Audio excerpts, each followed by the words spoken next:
नमस्ते, कसे आहात तुम्ही? आय होप तुम्ही मस्तच असणार। आज मी तुमच्यासोबत माझं दिवसभराचं रुटीन शेअर करणार आहे।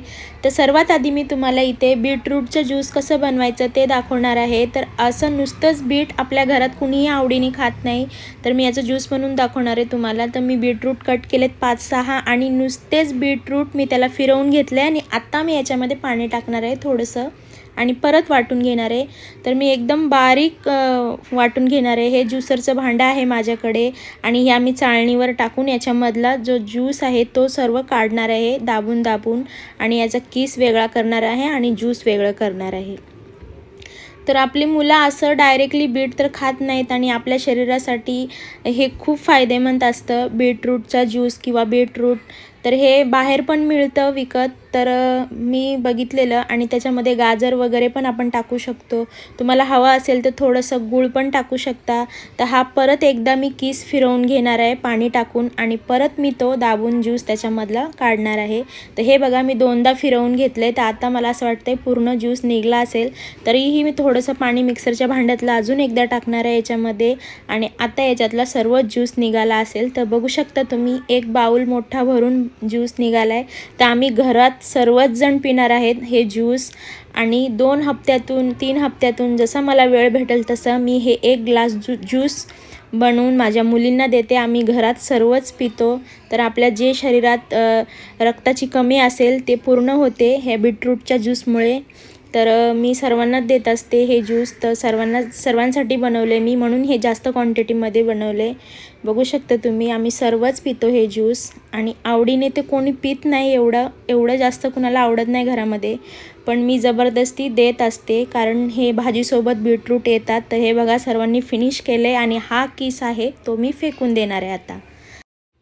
तर चला आता दुसरं काम बघूया। तर मी साडीला फॉल कसा लावायचा हेच तुम्हाला दाखवणार आहे आता, सिंपल एकदम। तर हे बघा ही साडी आहे आणि ही साडी एक साईडने जिकडून आपण नेसतो तिकडून खूप अशी खाली मोठी होती, तर मी त्याला फोल्ड केलेलं आहे, दिसत असेल तुम्हाला असे पट्टीसारखं। तर मी हे फोल्ड केलेलं आहे कारण बॉर्डरपासून ती थोडीशी अशी लांबली होती, तर मी वर केलं आहे त्याला आणि फोल्ड करून शिलाई मारून घेतली आणि एक हात सोडून 1 फूट सोडून आतल्या साईडने मी आता पूर्ण मशीनवर शिवून घेणार आहे फॉलला। तर हे कॉटनचा फॉल आहे, तर तुमच्याकडे जर मशीन नसेल तर तुम्ही हाताने पण शिवू शकता। तर जसं मी आता तुम्हाला व्हिडिओत दाखवते तसं आतल्या साईडने पूर्ण आपल्याला शिवून घ्यायचे फॉल आणि साडी बरोबर ठेवून। तर माझ्या साडीला इथे गोट आहे म्हणून मी थोडंसं गोट खाली सोडला आहे आणि वरती मी पूर्ण शिलाई करून घेतली। तर ही अशी शिलाई आपल्याला व्यवस्थित साडीला हात फिरवून फॉलला हात फिरवून त्याचा झोल नाही झाला पाहिजे, हे बघा लक्षात ठेवा। आणि असं फोल्ड करायची आपल्याला दुसरीकडची साईड आणि तिथे डबल शिलाई करून साईडला काढून घ्यायचं आहे। तर मी तुम्हाला आता हातशिलाई पण करून दाखवणार आहे। तर एवढंच काम आपल्याला मशीनवर करायचं असतं आणि आता मी याला हातशिलाई कशी करणार आहे तर बघू शकता तुम्ही दोन्ही बोटांनी व्यवस्थित त्याला दाबून धरायचं आणि एकदम बारीक सुई असते आपली, त्याच्याने आपल्याला सेम कलरचा धागा घेऊन हातशिलाई करायची। तर हातशिलाई नॉर्मल सर्वांनाच येत असेल, पण ती शिलाई आपण एका टेबलवर किंवा ताट किंवा काही तुम्ही मांडीवर घेऊन ही अशी शिलाई करू शकता। फॉल लावताना कधीही तुम्हाला प्रॉब्लेम येणार नाही, जसं फुगा वगैरे येणार नाही। बघू शकता तुम्ही मी असं टेबलवर प्लेन टाकलं आहे, त्याच्यामुळे ती दोन्ही साईडला साडी लोंबते आणि ती एकदम परफेक्टली आपल्याला फॉल लावायला येतो त्याच्यावर। तर तुम्ही हे नक्की करून बघा। जर का तुमच्याकडे मशीन नसेल तर तुम्ही दोन्ही साईड हाताने पण शिवू शकता। आता माझ्याकडे मशीन आहे म्हणून मी एक साईड मशीनवर लावून घेते आणि दुसरी साईड मी असं हातशिलाई करून घेते। तर वजन वगैरे काही ठेवून तुम्ही असं फॉल व्यवस्थित साडीला त्याच्यात चुन्या वगैरे व्यवस्थित त्याच्यात काही घोळ आला असेल तर तो हाताने प्लेन करून तुम्ही हातशिलाई करून घेऊ शकता। आणि असं दुसरी साईड पण फोल्ड करायची लगेच आणि त्याच्यावर पण हातशिलाई करून घ्यायची। तर हे बघू शकता तुम्ही जसं व्हिडिओत दाखवला आहे मी त्या पद्धतीने करून बघा। आणि हा माझा जो आहे तो टी टेबल आहे, मी टी टेबलवर पसरवली ती साडी आणि पूर्ण हातशिलाई करून घेतली। तर खूप इझिली आहे घरी फॉल लावणं, सर्वांना येत पण असेल। तर असं टेबलवर ठेवून एकदा करून बघा, कधीही तुमचा फॉल लावायचं म्हणजे त्याच्यात फुगा वगैरे येणार नाही, चुन्या वगैरे येणार नाहीत आणि परफेक्टली सगळीकडे लागेल फॉल. आणि हा एंडिंगला इथे 2-3 गाठ मारून सुई काढून टाकायची, धागा तोडून टाकायचे. तर हे बघा, कुठेही चून वगैरे काही आलेले नाही आहे, फुगा आलेला नाही आहे, एकदम मस्त फॉल लावून झालेला आहे. तर घरी आपण फॉल लावू शकतो साडीला. तर हे बघा, घरच्या घरी असा फॉल लावायचा. तर तुम्ही धुवून पण घेऊ शकता, फॉलला धुवून सुकवून पण लावू शकता. पण जर तुम्हाला परफेक्ट लावायला येत असेल तर असं डायरेक्टली लावलं तरी काय हरकत नाही. तर हे बघा, ही साडी आणि हे कुठेही चून वगैरे आलेली नाही आहे. तर हे बघा, हे आहे संध्याकाळची रेसिपी माझी आणि ती पण मी तुमच्याबरोबर क्विकली शेअर करते आता. तर मी एक कांदा घेतला आहे आणि त्याच्यामध्ये 1 मूठ शेंगदाणे टाकून मी भाजून घेणार आहे याला. आणि भाजल्यानंतर मी याचा मसाला तयार करणार आहे. तर खोबरं पण टाकलं आहे मी इथे, 4-5 तुकडे दिसत असेल तुम्हाला. पाव चमचा जिरे टाकलेत, 2 हिरव्या मिरच्या टाकल्यात. आणि आता मी याचा थंड झाल्यानंतर मसाला तयार करून घेणार आहे आणि वांग्यामध्ये भरणार आहे हा मसाला. तर भरून वांगे सुक्के मी तुम्हाला बनवून दाखवते पटकन. तर कोथिंबीर टाकली याच्यामध्ये थोडीशी मी, आणि याचा मी मसाला तयार करून घेणार आहे. तर हा मसाला मी परत तेलामध्ये फ्राय करून घेणार आहे, कारण मी याच्यामध्ये कुठलेही मसाले टाकलेले नाही आहेत. तिखट, हळद, मीठ, मिरची टाकणार आहे मी आता. आणि हा मसाला आपण भरल्यानंतर वांग्यामध्ये फक्त तेलामध्ये फ्राय करून घेणार आहे मी. तर म्हणून मी इथेच मसाले सर्व टाकणार आहे. तर अद्रक लसूणची पेस्ट टाकली आहे मी इथं, आणि आपले जे बेसिक मसाले असतात मी तेच टाकणार आहे. तर पाव चमचा मी हळद टाकली आहे, अर्धा चमचा धनिया पावडर टाकली आहे, घरगुती लाल तिखट टाकले 1 चमचा, चवीपुरतं मीठ टाकलं आहे. आणि हा मसाला आता व्यवस्थित फ्राय करून थंड व्हायला ठेवून देणार आहे. तर मसाला आता थंड होतो आहे, तोपर्यंत मी तुम्हाला दाखवते की साक्षी काय बनवते. तर साक्षी सेंटाक्लॉज बनवते आणि किती परफेक्टली तिने सेंटाक्लॉज बनवलेला आहे बघू शकता तुम्ही. तर ती अशी ॲक्टिव्हिटी करते, तर मी तुम्हाला पण दाखवते, कारण मला खूप आवडतात तिची ॲक्टिव्हिटी. ती खूप छान करते आणि तिला येतं पण करायला. तर म्हणून मी तुम्हाला पण दाखवते. तर मी पूर्ण तयार झाल्यावर तुम्हाला दाखवणारच आहे तिने कसं बनवलं आहे सेंटाक्लॉज. आणि हा विवानला द्यायचं आहे, विवानला शाळेत घेऊन जायचं आहे, तर म्हणून ती बनवते. तर हे बघा, ते पूर्ण तयार झाल्यावर मी तुम्हाला दाखवते.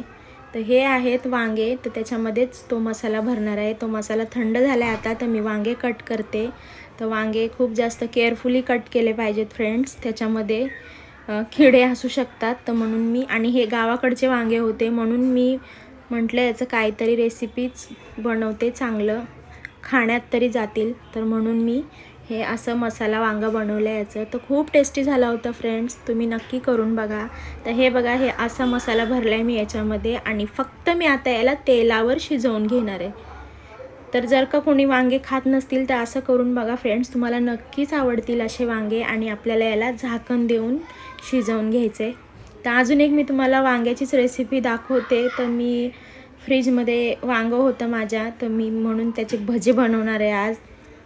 तर मी थोडंसं बेसन घेतलं आहे आणि त्याच्यामध्ये चवीपुरता हळद, मीठ, मिरची आणि पाव चमचा मी अद्रक लसूण टाकलं आहे.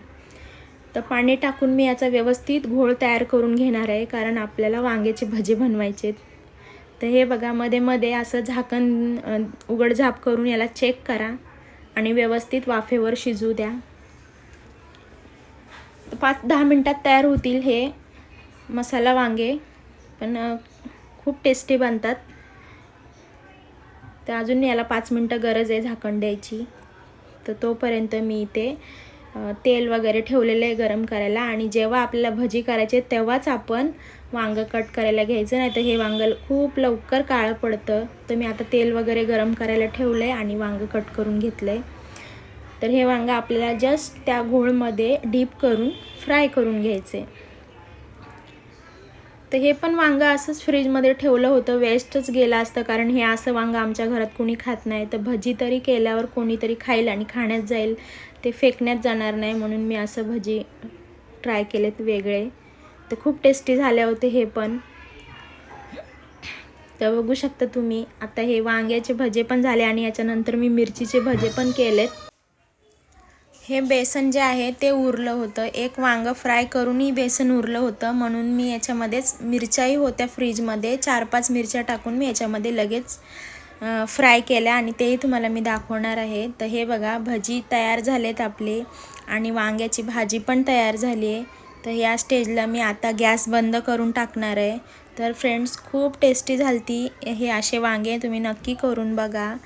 तर आता हे भजी पण रेडी आहेत, तर मी हे सर्व काढून घेते आणि अजून एक लॉट मला टाकावं लागेल आणि त्याच्यानंतर अजून बेसन आहे ते उरल्यावर मी त्याच्यामध्ये मिरच्या तळून घेणार आहे. तर हे बघा आता हे झालं आहे माझं. तर हे मिरची मी अशी उभी कट करणार आहे त्याच्यामध्ये आणि थोडंसं चवीपुरतं मी मीठ लागायला पाहिजे, मीठ नाही आहे जास्त, मिरचीमध्ये मीठ लागतंच म्हणून मी असं मिठाचा बोट फिरून घेतला आहे त्याच्यामध्ये आणि त्याला मी तेलामध्ये टाकून फ्राय करून घेणार आहे. तर हे मिरची मी आता करणार नव्हते, पण पीठ उरलं आहे माझं, बेसनचं जे घोळ आहे ते उरलं आहे, म्हणून मी आता हे मिरचीचे भजे पण बनवून तुम्हाला दाखवले. तर हे असं काही करत असते मी वेस्ट होण्यापेक्षा. तर हे बघा आता हा घोळ पूर्ण संपला आहे माझा. तर असे होते हे मिरचीचे भजे पण खूप टेस्टी.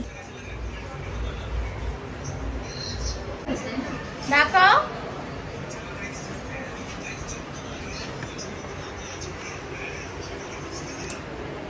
सेंटा क्लॉज बनवला मिनी कॉटननी कार्डबोर्ड वरती, हे बघा.